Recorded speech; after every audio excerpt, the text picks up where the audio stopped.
Balikan natin si Bam Alegre sa isa na ng bahagi ng Magallanes Interchange. Bam?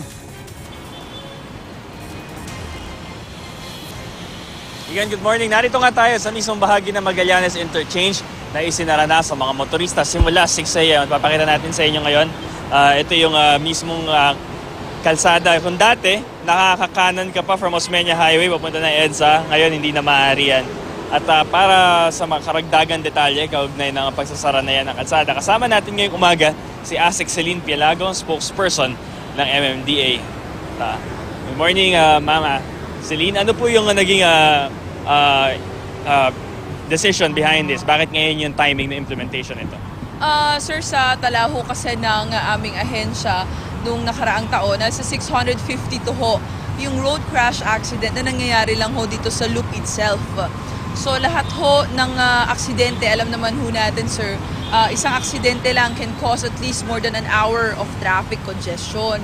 So makikita nyo rin ho kapag sagsagan na ho yung bilang ng mga motorista, yung mga kababayan ho natin na galing ng Osmeña, na papasok ho dito sa EDSA, yung mga kababayan naman ho natin galing Nicos, lalabas ng EDSA, nagbabottleneck ho dun sa may dulo. Doon ho hindi nagagalawan, kaya ho buong tail end ho niyan, SLEX, Nicos hanggang ho sa Osmeña, pareho sila, both directions, walang galawan.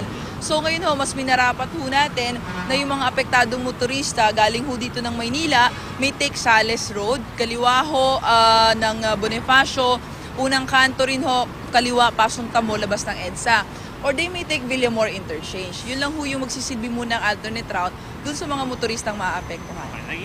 Kamusta yung preparation, yung feedback at naging sapat ba yung pag-advise sa mga tao na magkakaroon ng ganitong change? Sir, ginawa ho natin yung information campaign natin itong weekend lang. And may mga enforcers naman ho tayo to guide po yung mga motorista na hindi na ho pwedeng gamitin itong loop ng Magallanes.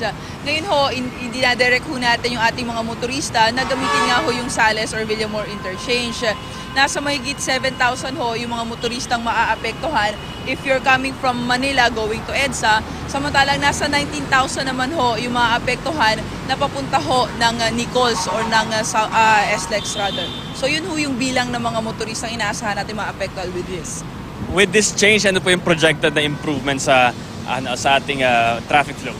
Well sir, number one, although alam ho natin medyo malayo-layo yung iikutan ng ating mga motorista, pero nakikita ho natin at least both directions now. If you're coming from Osmeña, fluid yung takbo mo. If you're coming from Nicos, at least wala nang constant choke point dito sa Magallanes Interchange Loop. So yun ho yung nakikita natin.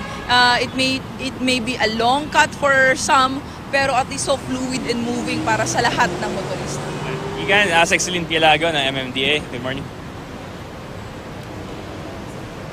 Maraming salamat, Bam Alegre.